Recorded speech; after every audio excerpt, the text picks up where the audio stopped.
오늘은 갈라디아서 2장 두 번째 시간인데요. 먼저 말씀을 읽고 우리 같이 나누도록 하겠습니다. 갈라디아서 2장 11절부터 14절까지 있는 말씀입니다. 같이 한번 읽어보겠습니다. 시작.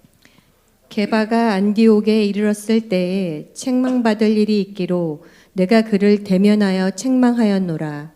야고보에게서 온 어떤 이들이 이르기 전에 게바가 이방인과 함께 먹다가 그들이 오매 그가 할례자들을 두려워하여 떠나 물러가매 남은 유대인들도 그와 같이 외식함으로 바나바도 그들의 외식에 유혹되었느니라.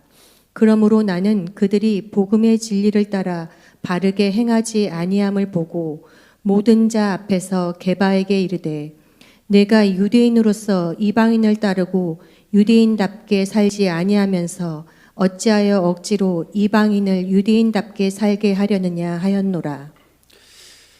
이 이야기는 이제 우리가 지난번에 예루살렘 총회 이제 이야기를 했는데 예루살렘 총회가 끝난 후에 벌어진 내용입니다.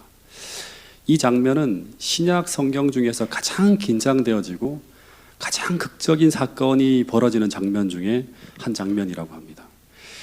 여기서 기독교의 대표적인 두 사도가 공개적으로 충돌을 합니다. 기독교의 양대 산맥이라고 하면 이제 당시에 누구하고 누구를 꼽을 수 있는가 하면 첫 번째는 베드로를 꼽을 수 있고 또 하나는 바울이죠. 예.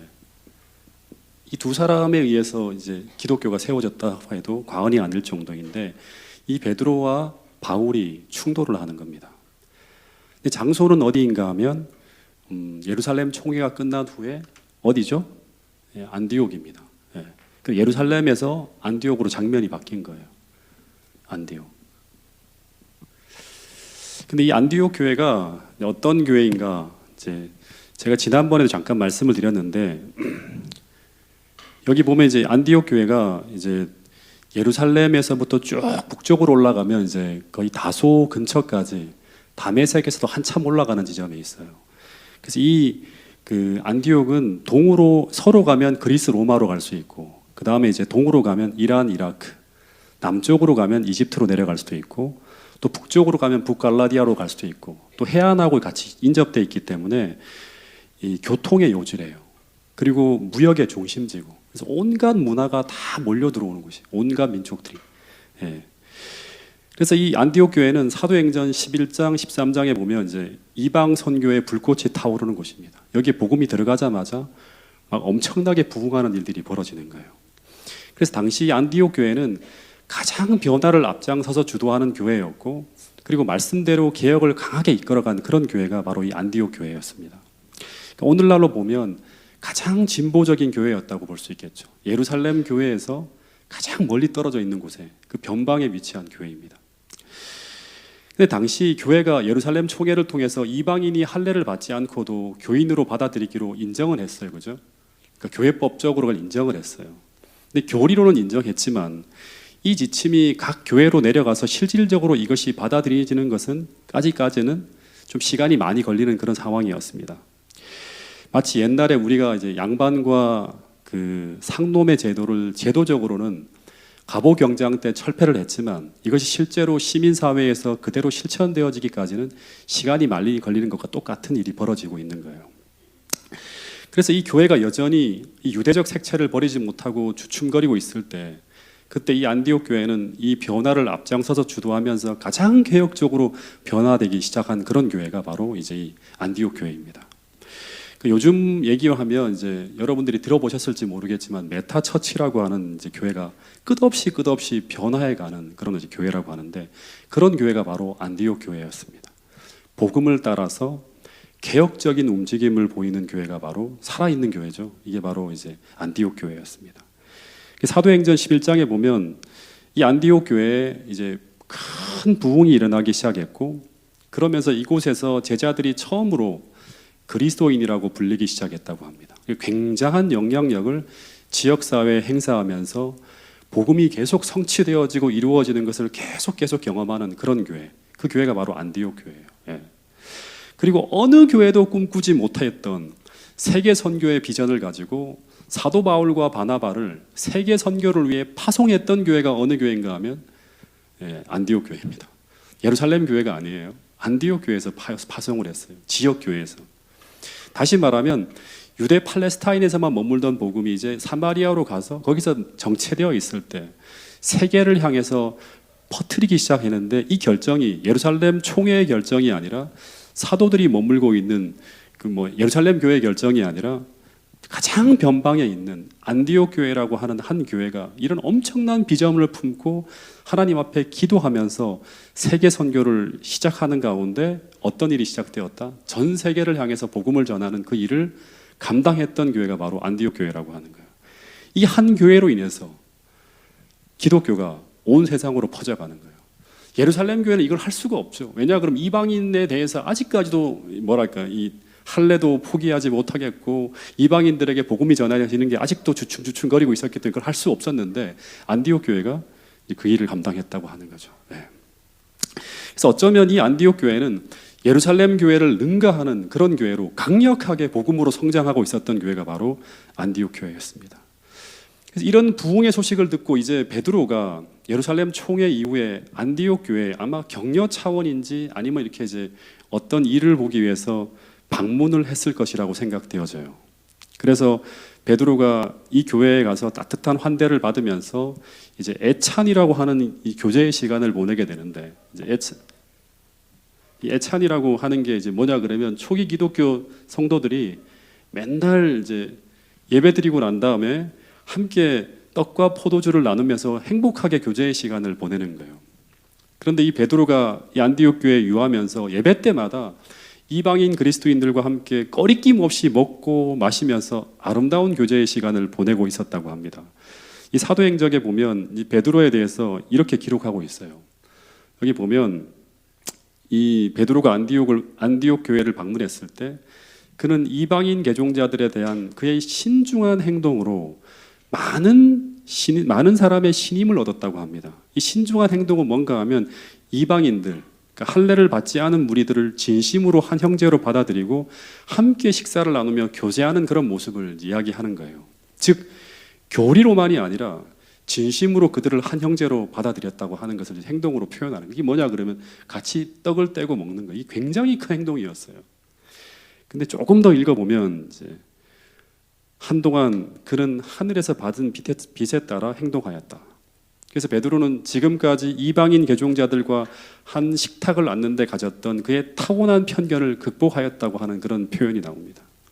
근데 문제는 이제 시험되어지는 일이 벌어지는데, 갈라디아서 2장 12절 본문에 보면 이렇게 지내는 도중에 예루살렘에서 일단의 무리가 방문을 옵니다. 아마 예루살렘 교회에서 온 특사들로 보이는데 이들은 다 그리스도인이에요.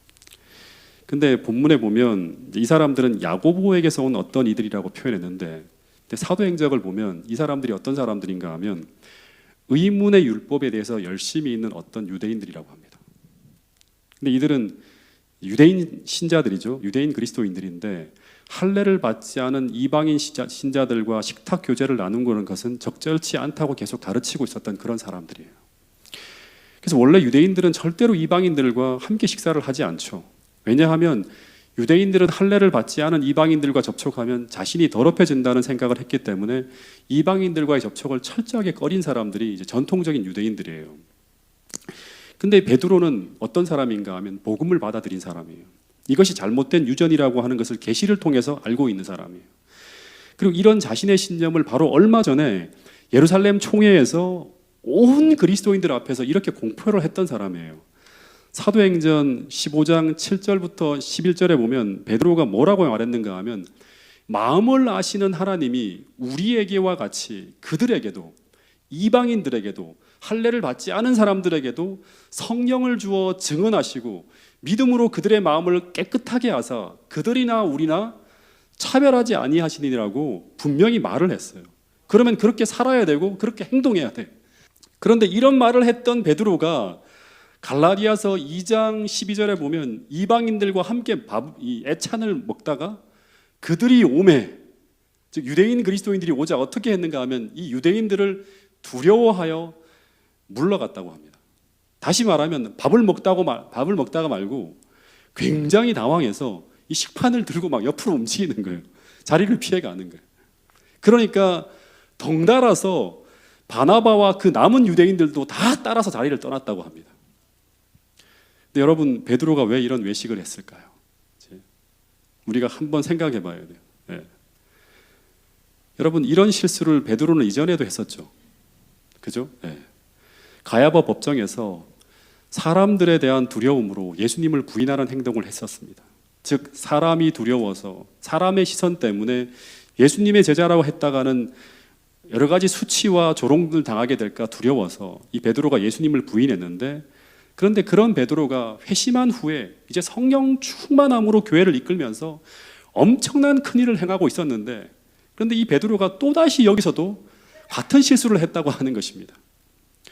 심지어 우리가 사도행전 계속 공부하지만 사도행전 2장 3장에서 베드로는 사람을 전혀 두려워하지 않고 목숨을 내놓고 복음을 증거하던 사람이었어요. 그러면서 그는 어떤 말까지 하는가 하면, 내가 사람을 기쁘게 하려 하나님을 기쁘게 하려, 나는 보고 들은 것을 전하지 아니할 수 없도다라는 이런 모습으로 복음을 증거했던 이 베드로가 여기서는 전혀 다른 모습을 보이게 되는데, 그런데 이 모습은 오늘 우리에게 대단히 중요한 교훈을 우리에게 주고 있다고 하는 것입니다. 여러분, 인간의 모습 속에는 우리가 죽을 때까지 이 두 가지의 모습이 공존한다고 하는 것입니다. 주님이 오실 때까지 이 두 가지의 모습이 공존할 수가 있어요. 누구에게나 사람에게는 이 두 모습이 존재합니다. 우리가 회심을 했다고 하더라도, 한때 강력한 성령이 우리를 완전히 사로잡고 있었다 하더라도, 성령이 충만할 때는, 즉 성령이 우리를 지배할 때는 그 어떤 것도 두려워하지 않고 마치 엘리야처럼 1대 800으로 맞서 싸우기도 하지만, 그러나 또 한편으로는 우리가 하나님을 바라보지 않고 하나님과의 동행을 중단하고 자신의 형편과 처지와 평판과 이런 육신적인 모습을 바라보며 주님을 놓치게 될 때, 엘리야처럼 한 여자가 두려워서 달아나기도 하고 베드로처럼 예수님을 부인하기도 한다고 하는 것입니다. 마치 베드로가 주님을 바라볼 때는 인간의 연약함을 초월해서 막 무리를 걸어갔지만, 그가 주님을 바라보기를 그쳤을 때, 즉 주님을 의지하기를 그쳤을 때, 그래서 자신의 모습을 바라볼 때 그는 어떻게 되죠? 물속으로 빠져들어가는 것과 마찬가지의 모습이죠. 모든 하나님을 붙드는 능력이 사라졌을 때 그는 물속으로 잠수하는 거예요. 그래서 이런 모습을 통해서 우리가 하나 생각하게 되는 것은, 성경에서 말하는 변화라고 하는 것은, 이 변화라고 하는 것, 이 변화가 성화라고 할 수도 있고 하나님의 능력 안에서 우리가 살아가는 것을 말하는 것일 수도 있죠. 성경에서 말하는 변화라고 하는 것은 우리가 계속 하늘에서 주어지는 은혜 아래 머물고 있다고 하는 것을 의미해요. 이게 계속 우리 삶 속에 나타난다고 하는 건 뭐냐 그러면, 우리가 머무는 위치가 하나님의 은혜가 부어지는 그 은혜 아래 우리가 머물고 있다고 하는 것을 이야기한다고 하는 것입니다. 그래서 이 은혜를 받는 위치에서 벗어나는 순간 우리는 영락 없이 이전의 모습으로 돌아갈 수 있다고 하는 것을 우리는 기억해야 된다고 하는 것입니다. 그래서 우리가 변화된다고 하는 것은 한 번의 회개로 혹은 한 번의 성령 충만으로 끝나는 것이 아니라 매일 내 삶이 예수님 앞에 굴복된 삶이어야 된다고 하는 사실을 다시금 깨우쳐 주는 것이 바로 이 베드로의 모습이라고 하는 것을 우리 모두가 꼭 기억할 수 있게 되기를 간절히 바라겠습니다. 또 하나 우리가 생각해야 되는 것은 무엇인가 하면, 이 베드로의 모습을 본다 그러면 어제 우리에게 임했던 그 하늘의 능력이 오늘과 내일까지 이어지는 것이 아니라고 하는 것입니다. 그래서 매일 우리는 주님 앞에 무릎을 꿇고 매일에 필요한 은혜를 구해야 된다고 하는 사실입니다. 그래서 우리가 하나 착각할 수 있는 것이 무엇인가 하면, 저도 이제 계속 이 생각을 놓치지 않으려고 하는데, 내가 뭔가 조금 선해지고 뭔가 내게 능력이 머무는 것 같고 하늘의 능력으로 충만해지는 것을 느끼며 살아갈 때, 그래서 마치 내 안에 뭔가가 있는 것처럼 착각하게 될 수도 있어요. 이게 내가 뭔가 좀 달라졌구나, 내 안에 뭔가 있구나 하는 생각을 할 수도 있어요. 근데 이것이 뭔가 하면 영적 교만이고 함정에 빠질 수 있는 위험한 생각이라고 하는 것입니다. 여러분, 늘 우리는 하나님이 주시는 것을 받아야지만 온전하게 설 수 있어요. 우리 안에는 어떤 선한 것도 존재하지 않아요. 그래서 우리에게 임한 이 하늘의 은혜를 날마다 붙들고 살아갈 때 우리는 계속적으로 하나님이 주시는 변화와 성화의 길을 걸을 수 있지만, 우리가 자칫 이게 뭔가 내가 가지고 있는 어떤 선한 것이라고 착각하는 순간 우리는 베드로와 같이 하늘의 은혜가 사라지고 넘어지는 그러한 어떤 실패를 경험할 수 있다고 하는 사실을 우리는 기억해야 됩니다. 그래서 매일 새벽마다 저는 이런 기도를 해요. 내게는 그 어떤 선한 것도 없고 그리고 그 어떤 것도 온전하게 행할 수 있는 능력이 없다는 것을 매일 아침마다 우리는 고백해야 돼요. 그래서 오늘 내가 온전히 살기 위해서 하나님의 영광을 위해서 살아가기 위해서 하늘로부터 모든 것을 받아야만 하는 존재라고 하는 것을 매일같이 고백하며 주님 앞에 구할 때 우리는 베드로가 경험했던 그 변화와 날마다 성화되어지는 거룩함을 경험할 수 있다고 하는 사실을 우리 모두가 꼭 기억할 수 있게 되기를 간절히 바라겠습니다. 이 사도 바울이 쓴 모든 바울 서신을 읽어보면 바울의 능력의 비결은 여기에 있었다고 하는 사실을 우리는 기억해야 돼요. 굉장히 탁월한 능력을 가지고 있는 사도 바울이었지만 그 모든 것을 다 내려놓고 날마다 하나님 앞에 죽는 경험, 주님 주셔야만 합니다. 받아야지만 제가 온전히 살 수 있습니다. 이 고백 속에 살아갔던 사람이 바로 사도 바울이라고 하는 사실입니다. 여러분, 우리 모두도 그런 마음을 가지고 매일같이 기도의 자리, 하나님의 은혜가 머무는 자리를 떠나지 않고 매일같이 구하며 주님과 동행하는 모든 성도들이 될 수 있기를 간절히 바라겠습니다. 또 하나 이 모습을 보면서 생각하게 되는 것은 뭔가 하면 이 베드로와 이 바나바의 어처구니 없는 실수를 보면서 또 하나 교훈을 얻게 되는 것은 아무리 능력 있는 지도자라 할지라도 사람은 절대 신뢰할 수 없는 연약한 존재라고 하는 사실입니다. 그가 아무리 성령으로 충만한 삶을 살고 있을지라도 지금은 그렇게 살고 있을지라도 우리가 신뢰할 수 있는 존재는 안 된다고 하는 사실입니다. 솔직히 말하면 이 베드로와 바나바는 제가 사도행전을 연구하면서 제가 정말 가장 사랑하고 존경하는 인물 중에 한 사람이 바로 베드로와 이 바나바라고 하는 사람이에요. 제가 지난번 설교할 때도 말씀드렸죠. 이 바나바는 정말 대단한 사람이에요. 정말 이타적인 사람이고 무아의 삶을 살아가는 사람이었어요. 근데 이들이 똑같이 베드로와 바나바가 똑같이 참 당황스러울 정도로 큰 실수를 범하는 장면이 이 갈라디아서 2장에 나온다고 하는 것입니다. 그래서 이 갈라디아서 2장의 이 기사를 통해서 우리는 베드로의 무오설과 교황설을 정면으로 부인할 수 있는 이 기사의 내용이 바로 이 부분이에요. 이 베드로의 실수는 무의식적인 실수이기는 하지만 갑작스럽게 나타나니까 당황스러워서 이렇게 움직이기는 이제 어떻게 보면 실수한 거죠, 그죠? 근데 이 결과가 굉장히 심각하게 나가는 것을 보게 됩니다. 이 베드로는 어떤 사람인가 하면 예루살렘 총회 때 이제 온 교우들 앞에 공식적으로 이제 이렇게 살면 안 됩니다라고 선언했던 사람이에요. 바로 얼마 전에 할례 문제에 대한 큰 논란이 예루살렘 총회 때도 있었고, 더하여 교회는 그리스도를 믿음으로 구원을 받느냐 행함으로 받는가에 대한 심각한 논란이 계속 일고 있는 그런 상황 속에서 이 기둥 같은 지도자인 베드로가 이 할례 받지 않은 이방인들을 차별하였다고 하는 이것은 사실상 교리적으로는 그가 이방인을 차별하지 말아야 된다고 말을 했지만, 말로는 그렇게 말했지만 실제 행동으로는 그 말과 다르게 차별하는 모습을 나타낸 거예요. 이 일로 인해서 안디옥 교회 신자들이 얼마나 큰 상처를 받았는가 하면 사도행적 194페이지에 보면 이런 내용이 나옵니다. 한번 읽어보겠습니다. 사도행적 194페이지의 내용입니다. 시작. 많은 유대인들이 바나바까지 이 외식에 유혹되었다. 지도자로서 존경과 사랑을 받았던 사람이 이와 같이 약점을 드러낸 것은 이방인 신자들의 마음에 가장 고통스러운 인상을 남겼다. 교회는 분열될 위험에 직면했다. 네, 이방인 신자들의 마음에 가장 고통스러운 인상을 남겼대요. 같이 애찬을 먹으면서 막 이렇게 말하던 사람이 갑자기 다르게 행동을 한 거예요. 네. 그리고 교회는 이걸로 말미암아 분열된 위험에 직면했다고 하는 거예요. 예루살렘 교회 중심으로 한 교회와 안디옥 교회로 완전 나눠질 수 있는 그런 상황이 되어버린 거예요. 여기서 우리가 정말 주목해야 될 모습은 지도자들의 행동의 중요성입니다. 베드로가 이렇게 행동을 하니까 안디옥에서 오랫동안 사역을 하고 밥을 먹고 함께 동고동락했던 이 바나바까지, 바나바는 안디옥 교회의 목사였잖아요, 그죠? 바울과 같이 끌려가는 거예요. 이 분위기에 같이 끌려가는 거예요. 네. 베드로의 행동 속에 같이 딸려가는 거예요. 바울과 함께 이 문제에 대한 분명한 빛을 받았던 바나바까지 이 분위기에 휩쓸려 잘못을 범했다고 하는 것입니다. 여러분 구약 시대에도 보면 수많은 이스라엘의 왕들의 잘못으로 인해서 온 나라가 타락하는 것처럼 그 사람의 지위가 높으면 높을수록 그 영향력이 크면 클수록 이 파괴력과 영향력이 굉장히 크다고 하는 것입니다. 여러분 지도자만이 아니죠. 오늘 여러분 한 분 한 분의 영향력이 아무리 작다 하더라도 오늘 나에게 나타나는 그 작은 행동 하나하나는 영원한 미래까지 가장 작게는 나에게서부터 내 몸과 내 마음에 영향을 미치고요. 크게는 내 가족, 더 크게는 내 교회, 더 크게는 내가 머물고 있는 사회까지 영향을 미친다고 하는 사실을 우리는 기억해야 된다고 하는 것입니다. 그래서 고린도후서 2장 15절에는 이런 말씀이 있어요. 이 말씀도 같이 한번 읽어보겠습니다. 시작.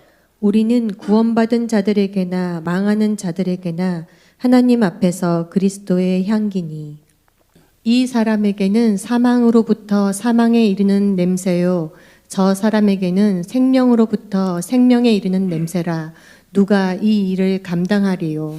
예, 오늘 우리는 예수님의 향기가 나타나는 어떤 그런 사람이 되어야 한다고 하는 것입니다. 끝없이 여러분의 삶 속에 복음이 담겨져서 주님의 마음을 가지고 주님께서 바라시는 거룩한 영향력이 향기처럼 계속 여러분들의 가족과 교회와 여러분들이 머물고 있는 그 모든 자리에 이 향기가 나타나야지만 우리가 하나님께 영광 돌릴 수 있는 그런 삶을 살아갈 수 있다고 하는 것입니다. 사람들을 살리고 영원한 생명을 갖게 하는 그러한 일에 끝없이 여러분들의 영향력이 사용되어질 수 있는 모든 성도들이 될 수 있기를 간절히 바라겠습니다. 이 기사를 통해서 또 하나 교훈을 배우게 되는 것이 있는데 우리는 베드로의 약점을 통해서 반면 교사의 교훈을 배울 뿐 아니라 이 베드로의 훌륭한 점을 또 하나 배울 수가 있어요. 그 훌륭한 점이 무엇인가 하면 이 베드로의 이 행동을 보면서 바울이 베드로에게 이런 책망을 합니다. 갈라디아서 2장 14절에 보면 이건 제가 읽어드릴게요. 그러므로 나는 그들이 복음 진리를 따라 바르게 행하지 아니함을 보고 모든 자 앞에서 개바에게 이르되 안디옥 교회 수많은 사람들이 있는 자리 앞에서 애찬을 하다 말고 벌떡 일어나서 이런 말을 하는 거예요. 내가 이제 베드로를 두고 하는 말이 유대인으로서 이방인을 따르고 유대인답게 살지 아니하면서 어찌하여 억지로 이방인을 유대인답게 살게 하려느냐 하면서 책망을 합니다. 그러니까 복음 진리를 따라 바르게 너는 행하지 않고 있다고 얘기를 하는 거예요. 근데 베드로가 이런 잘못을 지적을 받았을 때 베드로가 어떻게 행동했을까요? 이게 잘못이라고 하는 것이 확인되어지자 당시 초대교회의 가장 큰 어른이었던 그가 이 엄청나게 많은 사람들 앞에 존경을 받으면서 어마어마한 어떤 일을 해오고 있는 그 위치에 있는 이 베드로가 오늘날로 말하면 뭐 대총회장 같은 사람이죠. 당시에 그런 영향력이 있는 사람이죠. 이 베드로가 지나가는 곳마다 사람들이 복음을 듣기 위해서 몰려오고 그 말에 의해서 영향을 받고 있는 그런 사람이었는데 그가 이 바울이라고 하는 사람의 이 말씀 앞에 이 필드에서 일하는 어떤 그런 일개한 목사일 수도 있죠. 사도 바울이 이방인들에게만 영향을 미치고 있는 사람이었으니까. 어떻게 하는가 하면 자신을 굴복하면서 그 잘못을 고치려고 자신을 낮추었다고 하는 거예요. 여러분 이것이 바로 초대교회의 위대함이자 베드로의 신앙의 위대함이라고 저는 생각을 해요. 여러분 이것이 신앙생활을 아름답게 하는데 얼마나 중요한 모습인지 우리는 이 시간 꼭 깨달아야 됩니다. 이것을 뭐라고 하는가 하면 하나님 앞에 겸손이라고 하는 거거든요. 사람 앞에 겸손이라고 말할 수도 있지만 저는 하나님 말씀 앞에 하나님의 뜻 앞에 굴복하는 것은 이게 하나님의 뜻이고 하나님께서 나에게 주시는 책망이라고 하면 그 앞에 머리를 숙일 수 있고 자신을 굴복할 수 있는 게 바로 하나님 앞에 겸손이에요. 만약 베드로의 모습 속에 이것이 결여되어져 있었다면 이때 교회는 둘로 나누어지고 베드로는 이 모든 일에 대한 책임을 져야 돼요. 여러분 보통 우리는 어떤 상황을 통해 잘못을 지적받게 되면 변명하고 방어적이 되고 그리고 상처를 받게 되면 도리어 공격적으로 변합니다. 이게 아담과 하와 이래 모든 죄인들의 모습이에요. 죄성을 가지고 있는 인간들의 모습이에요. 더군다나 이 베드로는 공개적인 자리에서 이런 바울의 책망을 받는다고 하는 것은 자신의 지위에 심각한 타격을 주는 것이기 때문에 이 책망을 받고 묵묵히 견디기는 참으로 어려웠을 거예요. 그런데 베드로는 이 모든 책망을 다 겸허하게 받아들였다고 하는 것입니다. 옛날에 우리 아이들을 봐도 그래요. 아이들이 서로 간에 다투면서 잘못을 범했을 때 야단을 치면 얼마나 변명이 많고 핑계가 많은지 몰라요. 그리고 성로를 공격하느라 바빠요. 근데 이 모습과 예수님의 십자가 앞에서 그 수많은 무고 속에서도 묵묵하게 한마디의 말도 안 하시는 예수님의 모습을 저는 한번 비교해 보았습니다. 여러분, 우리가 성화되었다고 하는 것은 우리가 예수님을 닮아가고 있다고 하는 것입니다. 우리가 성화되어지고 있다고 하는 것은, 주님을 따르고 있다고 하는 것은 예수님을 닮아가고 있다고 하는 것입니다. 근데 그 중에 한 모습이 뭔가 하면 도발을 받을 때도 온유한 모습으로 상대하는 거예요. 이게 진짜 아름다운 모습이에요. 여러분, 이 도발을 받을 때 온유한 모습으로 상대한다고 하는 것은 우리가 어떤 부족한 부분을 하나님 말씀이나 혹은 환경이나 인간관계를 통해 지적을 받을 때 이게 하나님의 뜻이고 나의 어떤 연약한 부분을 하나님께서 내게 그 책망하시는 부분이라고 하는 것이 확인되면 그걸 사람의 말이 아니라 겸허하게 받아들이고 일단은 나 자신을 돌아볼 줄 아는 모습이 바로 뭔가 하면 온유한 모습이라고 하는 거예요. 성경에 보면 온유한 자를 하나님께서 어떻게 하신다? 지도하신다고 해요. 온유한 사람을 하나님께서 가르친다고 하는 거예요. 예. 왜냐하면 여러분, 진정으로 거듭난 사람은 자신의 자아를 예수님 앞에 끊임없이 내려놓는 사람이에요.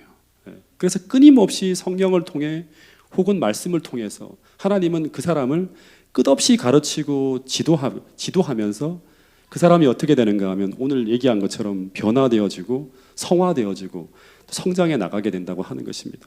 근데 그것이 안 된다고 하는 것은 어쩌면 우리는 아직도 하나님 앞에 교만한 것이고 하나님 앞에 온전히 우리 자신을 내려놓지 못하는 것이고 그리고 그런 사람을 하나님은 지도할 수가 없다고 성경은 이야기합니다.